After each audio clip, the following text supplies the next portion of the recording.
اوپر خوف طاری ہوا۔ میرے نبی گھر میں تشریف لائے، آپ کی غم گسار بیوی سیدہ خدیجہ الکبریٰ ہے۔ میرے نبی نے پورا قصہ سنایا، اے میری رفیقہ حیات، میں غار میں عبادت کر رہا تھا، اس صورت کا ایک آدمی آیا، میرے اوپر یہ آیات اتری۔ حضرت خدیجہ الکبریٰ کتنی سمجھدار، کتنی غم گسار بیوی تھی میرے آقا کی۔ میرے نبی کو اپنے ساتھ لیا۔ ورقہ بن نوفل تورات، انجیل، آسمانی کتابوں کے بڑے عالم تھے، ان کے پاس میرے نبی کو لے کے گئی۔ حضرت خدیجہ کے چچا تھے، جا کے کہنے لگی، چچا اپنے اس بھتیجے کی بات کو تو سنیے نا۔ میرے نبی کو کہا کہ اپنے بھتیجے کی بات کو سنیے۔ اللہ کے پیغمبر نے جب سارا قصہ بیان کیا، ورقہ بن نوفل بہت بوڑھے ہو چکے تھے، کہنے لگے رب کعبہ کی قسم ہے، یہ وہی ناموس ہے، یہ وہی فرشتہ ہے جو آپ کے پاس آیا ہے، یہ آپ سے پہلے موسیٰ اور عیسیٰ کے پاس نہیں لے کر آیا تھا، اللہ نے آپ کو نبوت عطا فرمائی ہے۔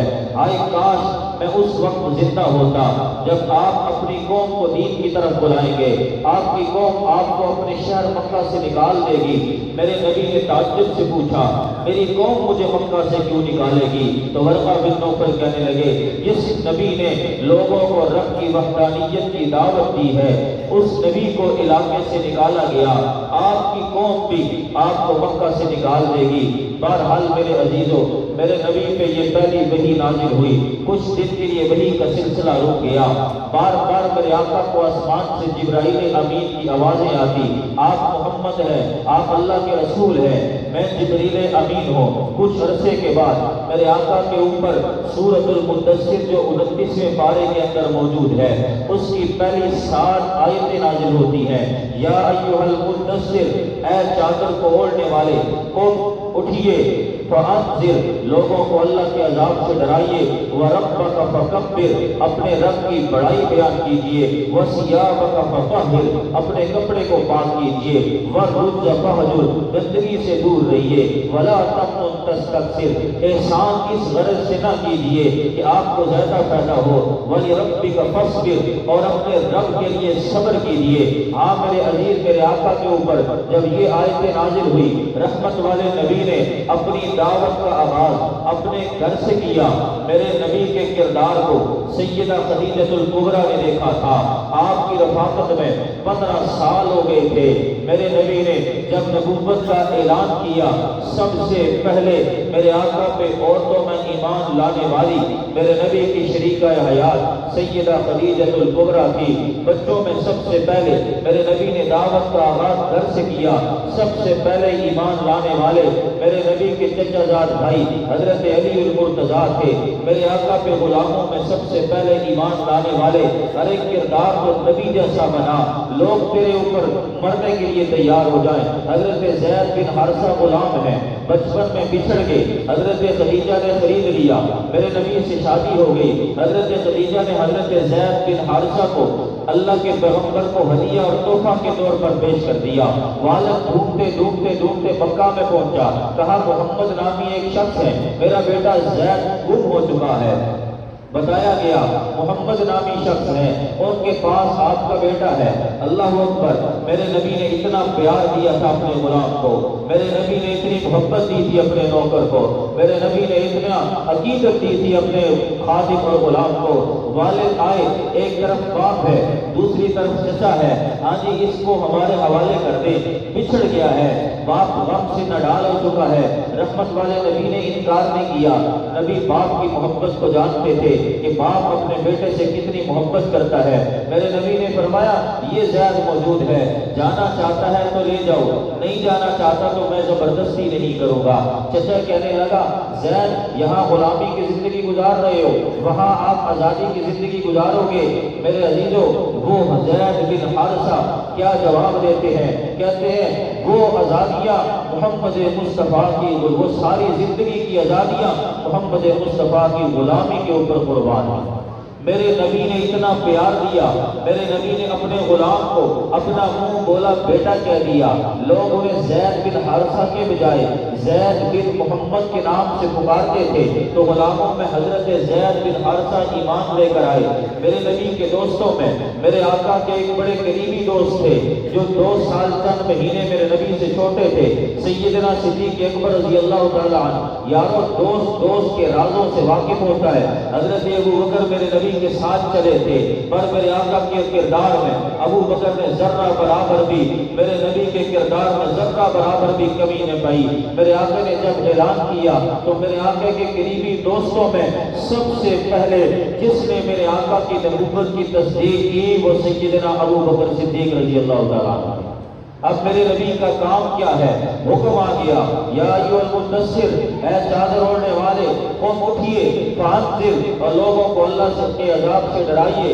ابو بکر ایمان لائے، بہت بڑے تاجر ہیں، میرے نبی ہے، ابو بکر تاجر ہیں۔ ابو بکر نے پھر تجارت کو ترجیح نہیں دی، مکہ کی گلیوں میں نکلے، لوگوں کو دعوت دے رہے ہیں۔ شام کے وقت ابو بکر کی تبلیغ سے 5 صحابہ مسلمان ہوئے۔ حضرت عثمان غنی مکہ کے مالدار افراد میں سے ہیں، حضرت عبد الرحمن بن عوف بڑے مالدار صحابی ہیں، حضرت زبیر، حضرت سعد بن ابی وقاص، حضرت طلحہ، 5 افراد شام کو حضور کی خدمت میں لائے۔ پیغمبر خدا، آج دن کو میں نے تجارت کی ہے، آخرت کی تجارت کی ہے، یہ 5 افراد آپ کی خدمت میں لایا ہوں، کلمہ پڑھ چکے ہیں، آپ انہیں اپنے غلامی کے اندر شامل فرما لیجیے۔ یہ میرے آقا علیہ الصلوۃ والسلام کی میرے عزیز دوستو زندگی ہے کہ میرے نبی نے دین کے لیے کتنی قربانیاں دی۔ آئیے آگے چلیے، کچھ عرصہ گزرتا ہے، میرے آقا نے تبلیغ کا آغاز گھر سے کیا۔ حضرت خدیجہ ایمان لائی، زید بن حارثہ ایمان لائے، علی المرتضیٰ ایمان لائے، دوستوں میں ابو بکر صدیق ایمان لائے۔ سورۃ الشعراء کی آیت نازل ہو گئی، وَأَنذِرْ عَشِيرَتَكَ الْأَقْرَبِينَ۔ میرے آقا آپ اس دعوت کے دائرے کو تھوڑا سا وسیع کر دیجیے۔ میرے نبی نے اپنے خاندان کے لوگوں کی دعوت کی، انہیں کھانے کے اوپر بلایا۔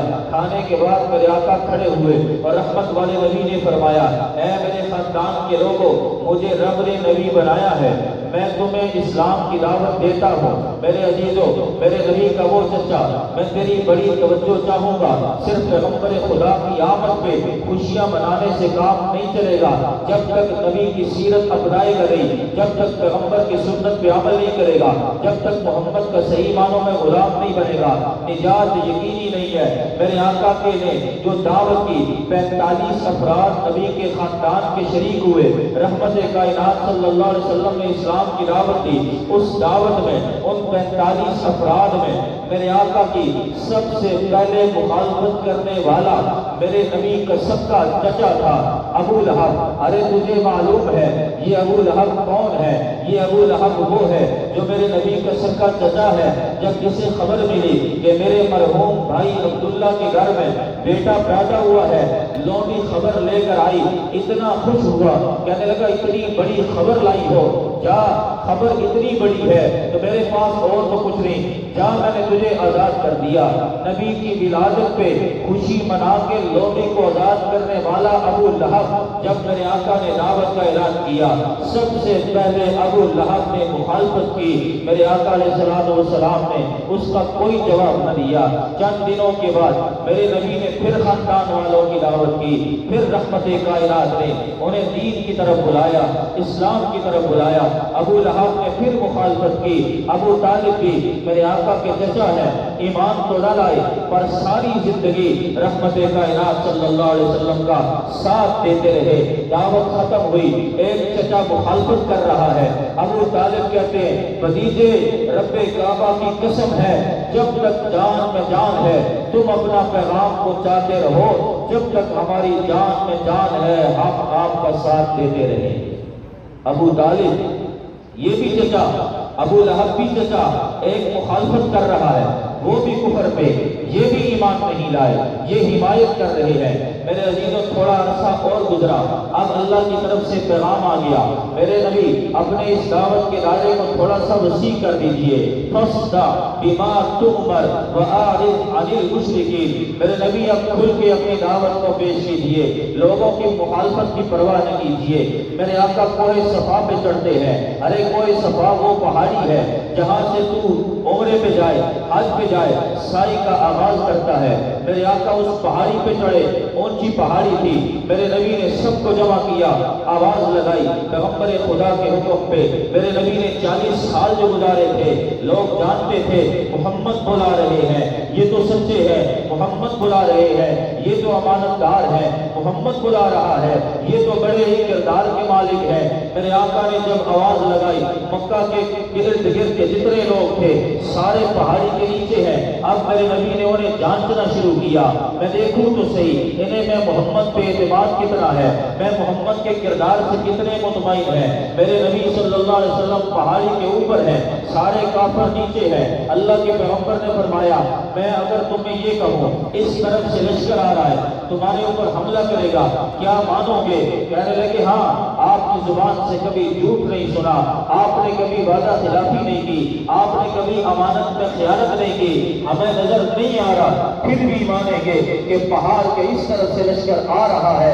اگر زبان سے آپ کی یہ الفاظ نکلے ہیں، آپ سچے ہیں میرے عزیزوں۔ پھر میرے نبی نے کہا جب تم مجھے اتنا سچا مانتے ہو پھر مان لو، قولوا لا الہ الا اللہ تفلحوا، لا الہ الا اللہ پڑھ لو کامیاب ہو جاؤ گے۔ ہاں لا کا معنی سارے مکہ کے کافر جاننے والے تھے، وہ لوگ جنہوں نے مکہ میں 360 بت رکھے ہیں، اولاد کے لیے ایک بت ہے، بیماری سے شفا کے لیے دوسرا بت ہے، رزق کے لیے تیسرا بت ہے، عزت میں اضافے کے لیے چوتھا بت ہے۔ لا کی تلوار چلی کہ کوئی بھی نہیں ہے مشکل کشا اور حاجت روا اور مختار کل الا اللہ، سجدوں کے عبادت کے لائق ہے تو اللہ۔ اس تلوار کی ضرب دل پہ ایسی لگے، ہاں ابھی جو کہہ رہے تھے آپ سچے ہیں، آپ امانت دار ہیں۔ میں نے عرض کیا نبی کی ولادت پہ خوشی منانے والا ابو لہب سب سے پہلے پتھر اٹھا کے میرے آقا کی طرف پھینک کے کہتا ہے تبا لک یا محمد الہذا جمعتنا، اے محمد تمہارے ہاتھ ٹوٹ جائے کہ آپ نے ہمیں اسی لیے جمع کیا تھا۔ یہ وہ وقت تھا میرے آقا کے اوپر تنگیوں کا دور شروع ہوتا ہے، میرے آقا کے اوپر تکلیفوں کا دور شروع ہوتا ہے۔ اور میرے عزیز دوستو، رحمت کائنات صلی اللہ علیہ وسلم کو اس دعوت کے اوپر مکہ میں رہنے والے جتنے لوگ تھے، میرے نبی کے اپنے بھی میرے نبی کے پرائے بھی مخالف ہو گئے۔ یہ کون سی دعوت ہے جن بتوں کو ہمارے آباء و اجداد پوجتے آ رہے، جنہیں ہم پوج رہے ہیں، ہم عبادت کر رہے ہیں، آپ ان کی نفی کر رہے ہیں۔ ٹھیک ہے آپ سچے ہیں، آپ امانت دار ہیں، پر اس دعوت کو قبول کرنے کے لیے ہم تیار نہیں ہیں۔ میرے عزیز دوستو، میرے نبی کے تنگی کا دور شروع ہوتا ہے، ابو لہب میرے آقا کی طرف پتھر مارتا ہے۔ ارے پھر یہی بس نہیں ہوا، تو پوچھ اس باپ سے جس کی بیٹیوں کو رخصتی سے پہلے طلاقیں ہو گئی ہوں۔ میرے آقا کے اعلان نبوت سے پہلے میرے نبی کی 2 بیٹیوں کا نکاح ابو لہب کے 2 بیٹوں کے ساتھ، عتبہ اور عتیبہ کے ساتھ ہوا تھا۔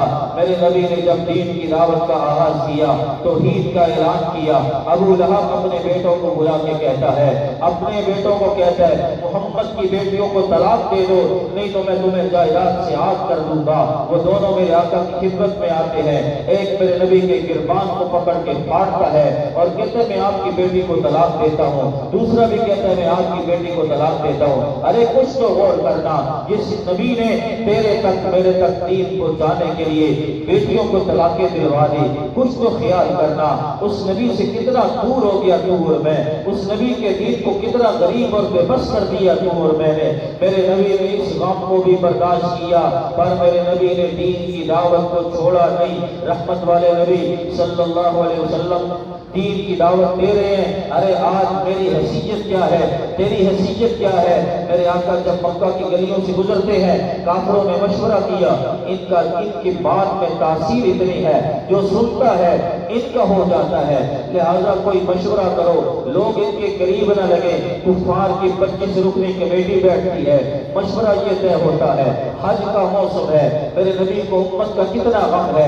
میرے نبی کو پتہ چلتا ہے حج کے لیے لوگ آئے ہیں، فلاں جگہ قافلہ ٹھہرا ہے، نبی دین کی دعوت کے لیے وہاں چلے جاتے ہیں، میرے نبی کو پتہ چلتا ہے آج قافلہ آ رہا ہے، میرے نبی ادھر چلے جاتے ہیں دین کی دعوت کے لیے۔ کافروں نے مشورہ کیا جدھر سے محمد گزرتے جائے پیچھے پیچھے چلتے جاؤ، جس سے ملتے جائے اسے یہ بتاتے جاؤ، ارے یہ بات میں زبان سے کہہ رہا ہوں بڑی ہلکی ہے، تو کانوں سے سن رہا ہے بڑی ہلکی ہے، حالانکہ کہنا کیا ہے، یہ جاتے جائیں کہنا یہ جادوگر ہے، اس کی بات نہیں سننی، یہ ساحر ہے، یہ جھوٹا ہے، یہ کاہن ہے، اس کی بات سنو گے، اس کے کلام میں اتنی تاثیر ہے جو ان کی بات کو سنتا جاتا ہے، ان کے اوپر فدا ہوتا جاتا ہے، ان کی بات میں ایسی تاثیر ہے جو بیوی کو شوہر سے جدا کرتی ہے، باپ کو بیٹے سے جدا کر دیتی ہے، دوست کو دوست سے جدا کر دیتی ہے۔ ارے رحمت والے نبی چلتے ہیں، لوگ انہیں جادوگر کہہ رہے ہیں، ساحر دیوانہ کہہ رہے ہیں، پاگل کہہ رہے ہیں، میرے نبی نے ان کے تانوں کے باوجود بھی رحمت کائنات اپنے مشن کو پھیلاتے چلے گئے، پھیلاتے چلے گئے۔ پھر یہی بس نہیں ہوئی میرے عزیز دوستو، سنچے نبوی ہے، میرے نبی کی چاہت تو دیکھیے، میرے نبی صلی اللہ علیہ وسلم کو کتنا ستایا گیا۔